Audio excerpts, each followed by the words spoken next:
Bonsoir, nous sommes le lundi 10 novembre 2014, il est 1 heure du matin.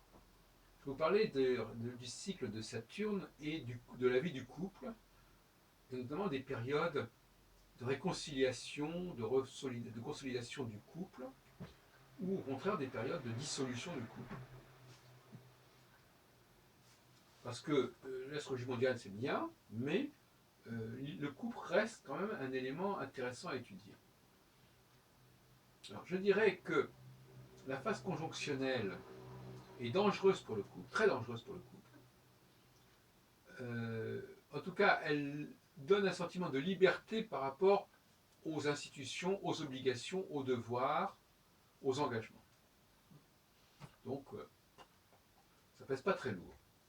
Donc, on n'a pas trop de problèmes de conscience à bafouer ou à rejeter les engagements pris. Dans tous les domaines, d'ailleurs. Inversement, en phase disjonctionnelle, au contraire, il y a le poids des engagements qui est là. Avec parfois des remords, des regrets en disant oui, je n'ai pas fait ce que je devais, je n'ai pas respecté mon devoir conjugal, je n'ai pas été loyal envers mon partenaire, bref, je n'ai pas rempli ma part du contrat, etc. Avec la possibilité de retour de l'enfant prodigue qui dit voilà, bon, bah, effectivement, j'ai un petit peu été léger, je reviens pour réparer, pour compenser mes incartades. Et donc, on a ainsi des moments comme ça de revirement, de retour, en phase disjonctionnelle. Hein. Donc ça, quand Saturne est au milieu d'un signe cardinal, on assiste à des retours, des réconciliations, des regrets, des remords, des volontés de confirmer ses engagements, d'aller jusqu'au bout de ses engagements. Ça va donc à l'encontre totalement de la phase conjonctionnelle, qui est au contraire une phase de libération et de prise de distance par rapport aux engagements qu'on a pris. Donc ça, c'est un phénomène qui change donc tous les 3 ans et demi. Hein, donc ça veut dire que finalement, tout cela sont des processus qui sont relativement brefs. Hein, je voudrais vraiment insister sur le point. L'astrologie, pour moi, elle est dans la brièveté. Et on ne joue pas sur les années. Hein. Un an plus tôt, un an plus tard, ça peut être totalement différent. Donc on n'est pas sur des grandes fresques où on peut dire n'importe quoi. Et où il y a le tout et le contraire de tout. Non, là on est sur un temps court et il y a une sorte de compte à rebours en fait. Hein. Donc regardez dans votre vie, dans la vie de vos clients, etc. Vous verrez que, par exemple actuellement, je prends l'exemple actuel, la phase conjonctionnelle dans laquelle on se trouve actuellement ne favorise absolument pas les mariages. Enfin, je veux dire, ça veut dire que les gens ne vont pas se marier, mais c'est pas favorable, ça favorise beaucoup plus les séparations et les émancipations, si on peut dire. Et sans trop d'état d'âme.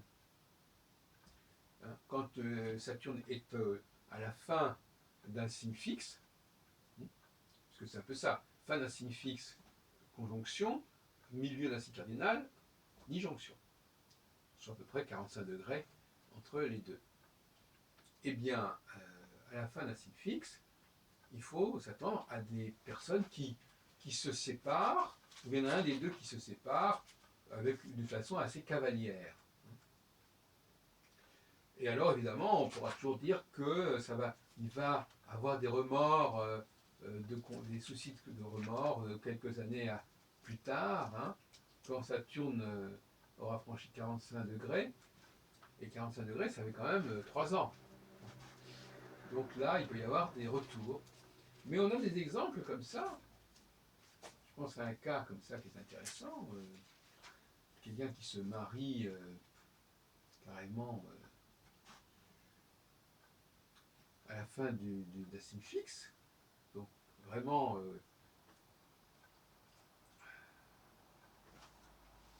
au début au moment d'une conjonction, et ça ne se passe pas très bien. Ils ne se voient pas trop souvent, mais mari et femme, bon, ils s'autorisent pas mal de liberté, différence. Et puis, c'est 3 ans plus tard que les choses prennent plus tournure, parce qu'on est passé à la disjonction. Et puis à nouveau, éventuellement, on se resépare 3 ans plus tard encore, lorsque Saturne arrive en fin taureau, etc.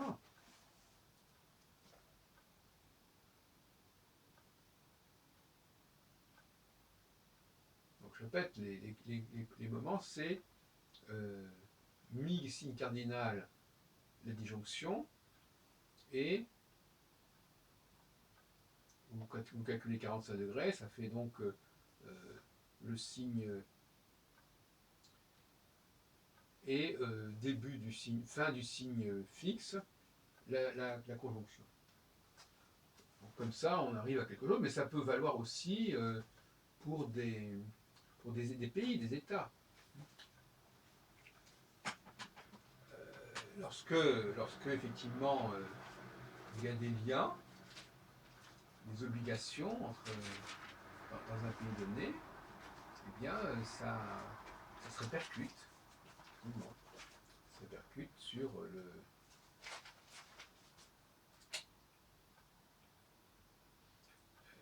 les relations, sur le respect des engagements, le respect des contrats, etc. Pour le pire comme pour le meilleur, comme je l'ai dit, n'est-ce pas? Autrefois, j'ai dit, récemment, j'ai dit ça, c'est-à-dire qu'effectivement, je résume le diagnostic global. Phase conjonctionnelle, je n'ai pas besoin, je sais ce que je ressens, je sais ce que je veux, je n'ai pas à être lié par des engagements. Bon. C'est plutôt intérieur. L'engagement, c'est avec les autres. Phase disjonctionnelle, il y a des engagements, je dois m'y conformer. Donc c'est le contraire. Sur le plan relationnel, c'est comme ça que ça se passe. Sur le plan des relations entre les pays, on peut penser qu'on peut extrapoler en disant que c'est peut-être un peu la même chose. Bien que ce ne soit pas si facile que ça à démontrer, mais on a quelque chose de cet ordre-là.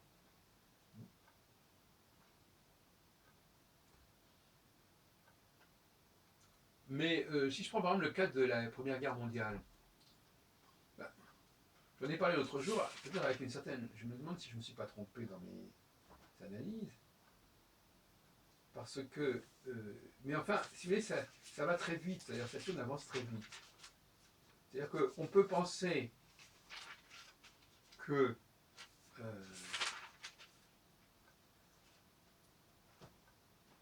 bon, la guerre a éclaté, effectivement, il y a eu des déclarations de guerre.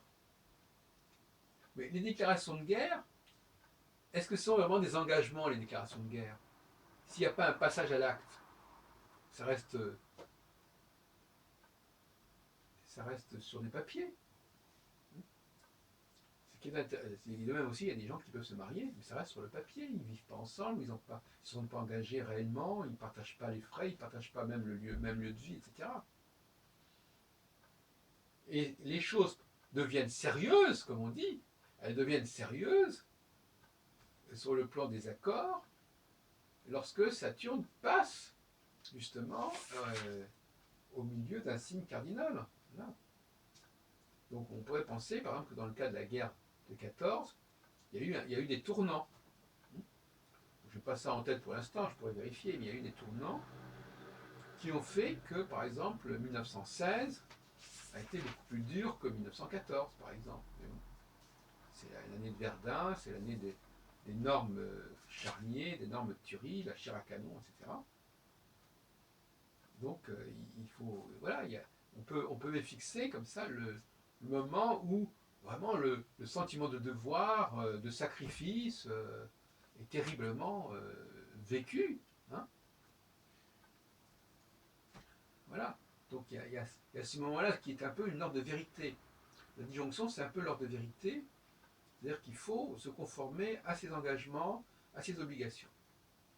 Alors c'est peut-être pas une vérité intérieure, mais c'est une vérité par rapport à autrui. Ben oui, parce que les engagements, c'est pas par rapport à soi-même, c'est par rapport à autrui. On s'engage ou on se désengage. Maintenant, quand les enjeux personnels l'emportent, quand on réfléchit d'abord à quel est mon intérêt, qu'est-ce que je veux réellement, qu'est-ce qu'il me faut réellement, et non pas quels sont les engagements que j'ai pu prendre, etc. Là, on est en phase conjonctionnelle. Voilà. Je resterai là pour cette explication.